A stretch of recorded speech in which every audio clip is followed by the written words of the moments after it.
With patience, you will somehow land somewhere and you feel happy doing what you love.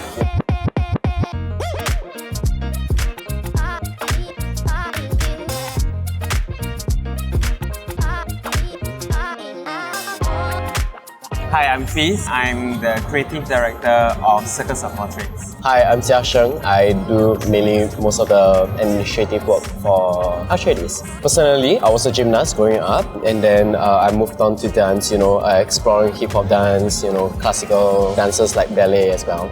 And then I never thought that I would go into circus.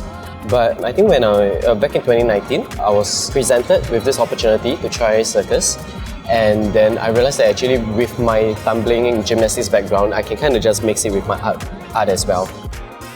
So my first goal in life was to become a good performer, while the second one is to start a community here in Singapore.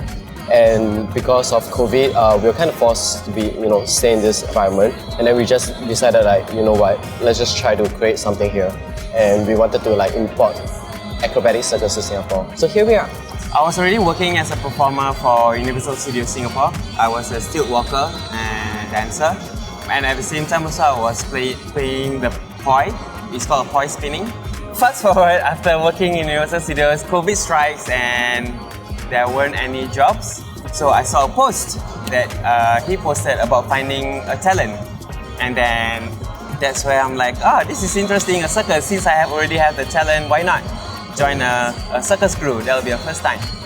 So here I am. We are from Circus of Altrades. Circus of Altrades is inspired from this phrase called Jack of all trades. That is mainly derived from my personal belief that versatility is very important. We are not just like a group acrobat, not just a gymnast, not just a hip-hop dancer. We kind of mix and, bring together every beat that is beautiful. It's a multidisciplinary approach as well. So I thought that it's kind of nice, and fitting as well. We have various acts in Circus of Altrades. We specialize in is group acrobatics. That's mainly, adding like gymnastics, tumbling, from lifting each other, bunking, throwing people up in the air. Like personally, I specialize in chair stacking. So it's in the name now, you pretty much just stack a bunch of chairs and then you do handstand on top. So yeah. And then for myself, again, I was doing poi spinning and also stilts. So for poi spinning, there's an LED poi and also there's the fire poi. So he blow fire as well. We are trying to tap into the regional specialized acts as well. So if we can get like people from Vietnam, people from Mongolia to come down to share this beautiful too, whether it's through performing or like workshops. I think my personal favorite is probably To the Unforgotten. It's a fundraiser. And I think it's kind of nice because I think circus is beautiful because it's where sports meets arts. So we have like athletes as well and we have like artists too coming together to share their different disciplines. I think for the first time after 5 years, they actually felt connected to what they're doing. And it was just nice to me. Yeah. I think for this performance that we did for To the Unforgotten, usually when we do shows, we kind of like do as much tricks as possible to just to wow the crowd, per se. But for this time that we did, this is more of an intentional approach. We were like telling a story, and for my side of things, the creative work and everything makes it special. Like it's more of like a contemporary circus act. I think personally, pushing the limit of what a human body can do, doing shit that people can't do. It's just fun, and I think just like mainly because like you talk about Asian body, small base and stuff like that. I just want to show that like even though like we are small, we are strong as well. I love making audience smile, but something that I really love about performing is every show is something new. You'll never know what to expect, especially when there's especially when there's like audience participation involved. Like you never know what. It's so annoying. You never know what they're gonna do. So that on the spot thinking, that thrilling feeling, I just love it. Trying to figure out something to just entertain everyone. If not, everyone will be awkward. If it's awkward, let's just keep it awkward. He's very good at forgetting steps and still be freaking confident on stage. It's amazing. And it's like a very, very nice element, very human to it. So I'm the clown. But remember, I'm the clown in class. I think mainly, knowing that you grew up and you're raised in a conservative society like Singapore, a lot of people main concern is like, hey, you join circus, not dangerous, man, kind of situation. So I think for us, we understand that as well, and we were brought up in that environment too. So I think in that case, we put in a lot of thought to make sure that everything progresses safely. I think there are inherent risks in what we do, but the best way to minimize that is just really progress safely. And I think, but I would say that I think one of the struggle that we have, because circus, we focus a lot on play. Sometimes we can be rowdy, but then also on the other element of safety as well. So I think it differs too. Like if it's like small jams, sometimes we kind of throw our bodies a little bit more. But I think in like structured training, about like classes that we teach, I think in that case we strongly enforce that we do build environment where it's like it's perfectly fine for you to say no if you feel unsafe, if you don't want to try something. If you're not calibrated, it's fine for you to step out as well. I think how I feel about the art industry in Singapore is actually people keep saying that there's not much opportunity here. But if you think about it, right, because of how connected Singapore is, wanting to be the financial hub and stuff like that, you get a lot of company D&Ds that want to come over. On the good side, on the commercial side, I think that creates a lot of opportunities now. We can perform in birthday parties, company D&Ds. It's a very unique structure that we have that is similar to, let's say, Macau. And then if you were to compare like us, and Macau to the rest of the world, you talk about like United States and stuff like that. But I think there's something like financially good about Singapore that I think majority of people don't know. But also we are a small market so I think there's a limit to how much we can hit as well. Comparing to the world, I'm seeing that there's talents here. I wish there's more exposure to the whole world for Singapore, the talents here in Singapore. I think we have like good talents and thriving talents here. I think for us as performers here, generally we are quite disciplined. You can ask like international choreographers who come over to work with our talents. They realize that we are very quick, like we need to get done really very fast. One thing that staff us a lot is about creating art, like what our art can truly mean, with all the censorship and also like all the safety guidelines here. For me, I would say that I'm a very good student, but not necessarily like the best artist in that case, because like now I have a very structured thinking. And how do I break that form, it takes quite a lot of unlearning to do now. And I would say that it's quite true for most of my peers. So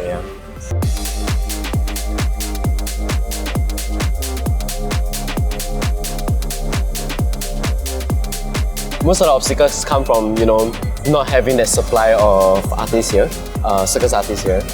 Because acrobatic circus is so new, right? We kind of have to keep importing knowledge and then really like get people to take a leap of faith and try what we do as well. And then you talked about like safety concerns as well. I think because they don't know how we train, you don't know how progressions are done as well. They don't know how deep we go into body mechanics too. That itself was a big hurdle to cross. And hopefully in the future, we do have a pipeline of circus artists that would sell their soul to the circus. I think that's mainly what I feel. Oh, rental. It's too expensive here, man. Oh my god, I totally forgot. Oh my god, yes, rental fees! Basically, we are trying to get a new space after we closed down our space back in 2023. You talk about circus, right? We need to throw people, so we need like 6-meter height ceiling, and then we need a big enough space for us to kind of tumble around. So that itself, you can imagine how exorbitant the rent would be. So if there's any daddies and mummies that want to, this is Singapore. If you want to practice here, you need to pay the security count very fast. Comparing to, let's say, London, they have like a degree in circus, right? Oh, I actually think that if you are in a state of survival, to me, it's a very good way to push yourself to do something more. You think about London, you have the musicals, you have everything that's happening there. And everyone is like struggling to get more opportunities, earning money for their family and stuff like that. So I think in being in that state, you keep thinking about like how do I upgrade myself to get, like more skill set to get jobs and stuff like that. So I think for them, I think it's just that long. I think in Singapore we are very comfortable. Right.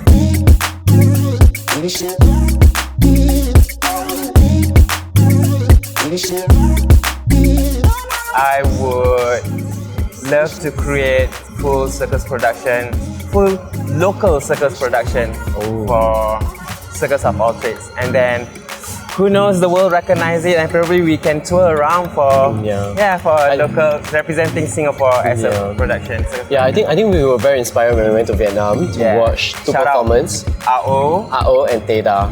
So AO is in Ho Chi Minh, Teda is in Da Nang.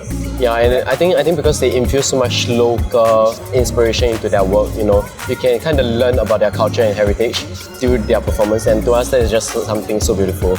And we were just like, after that trip there, we kind of was brainstorming about like how can we create like a Singapore identity through circus as well.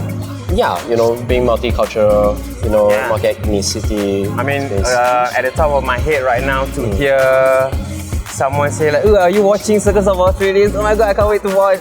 That'll be such a dream. So I think I will feel satisfied in this life doing things that I love to do, and I won't regret my whatever. So what would your message be for the people who might want to pursue this kind of thing? What do you want? I want to do this. Go! Wow.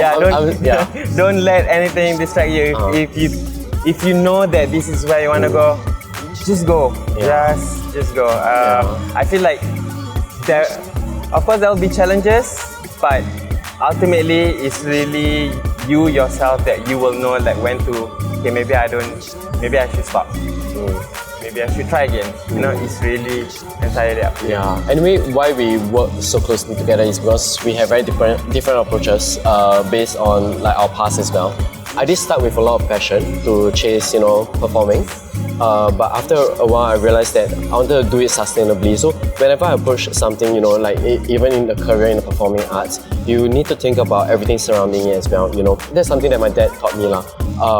You cannot be selfish in terms of chasing your passion. I think with that approach, I think if you are very, very clear with what you want and different ideas of just understanding the industry that you're going to, I think it gives you a lot more safety and a lot more assurance to really just dive head in now.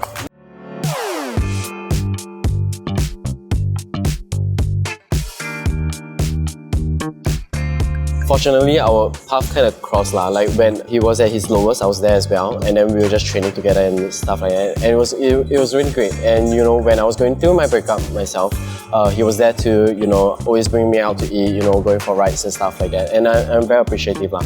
I think for me, what I would say to him is just remembering where he come from. Because I understand that outwardly he does look very confident, especially on stage, but internally he has a lot of self-doubt as well. Because I think we have been together for so long, right? And the shared history is so crazy. Know that you have a support system around you while you're being patient with yourself. Your friends are being patient with you as well. We are there every step of the way. Because I think one thing I wanted was more emotional support. I think I came from a background where I wanted to do everything. Single parenthood, I see my father doing everything. My mom passed away when she's young. So I think I never really understood like sharing of workload as well until I completely crashed back in 2023. And he was there to really just help me. And he's really very patient. Like whenever I need time to myself, he doesn't pressure you as well. He's always like keeping that open channel without pressurizing. He's not like texting like, hey, are you okay? That kind of thing. So I think I'm very grateful for that knowing that I have someone in the back of my corner. I mean, life is life, man. There will be ups and downs. Definitely. I feel in life it's all about picking yourself back up to be the best version of you constantly.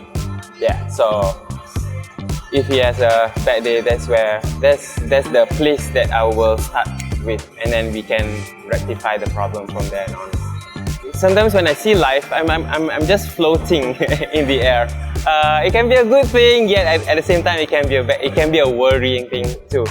I feel like in his presence, that's when I got a little bit rooted. I'm clearer in more of the reality of the world, like how the system works.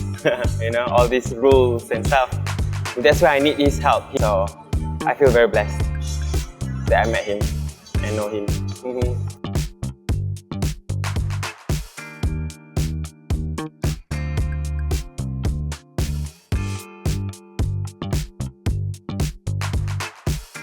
And we are from Circus of Altrades. Oh my god, he still bomb me, bro.